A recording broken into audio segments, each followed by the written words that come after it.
Hello everyone and welcome to my channel on finding the best mental and physical health possible. If you like what you hear today, please don't forget to hit subscribe and hit the thumbs up below. Also, don't forget to download my 5-part video series on the keys to the best mental and physical health. All right, so let's get started. So today's topic is basically an introduction to some sensitive subjects, developmental trauma.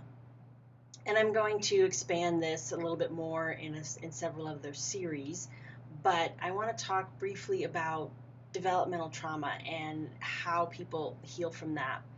In general, developmental trauma is trauma that occurs basically from our caregivers and in our very early childhood, before our brain has the chance to develop and actually be able to reason through some of the things that happen to us.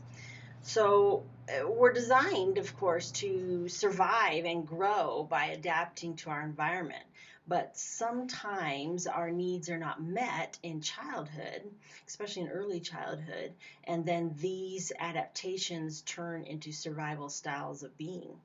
So as people age, they get stuck in these patterns occasionally. So they have survival styles that become rigid beliefs in themselves and the way the world is.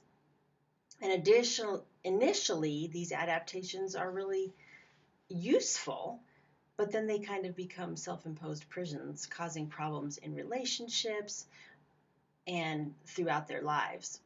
So in addition to being stuck in our ways of being and our thought processes, they get stuck in our nervous systems and distort what's experienced in the moment.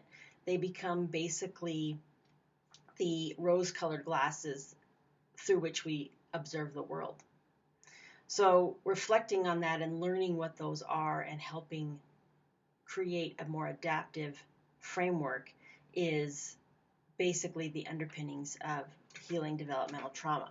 So some of the basic 5 physiological identity styles are connection, attunement, trust, autonomy, and love or sexuality.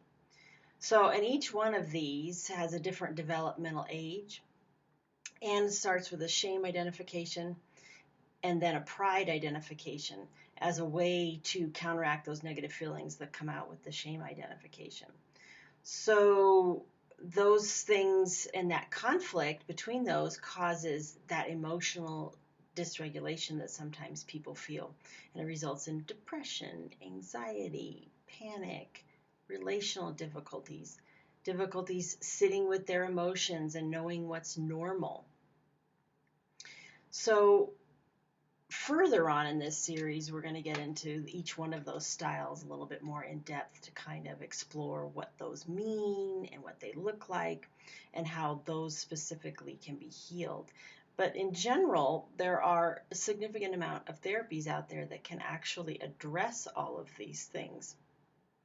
A combination approach really works best. A lot of people will just do talk therapy, which is what we call top-down or cognitive therapy, where you're talking through those issues and learning to think about them differently. And that's important, but we still quite often remain disconnected from our bodies and unable to feel the emotions or resolve those within the body. And there are several different ways that we can treat that, and we call that a bottom-up approach. Okay, and we can do it through several different somatic therapies, EMDR, and things like that. So adapting to that and using those therapies can help heal from both levels. So healing these developmental traumas will help improve self-esteem and our connection to others. So if you like what you hear and you want to hear more, please don't forget to click subscribe and hit the thumbs up, because I will be expanding on each one of these developmental traumas and these areas of physiological identity more in depth in additional series. Thanks for listening and have a great day.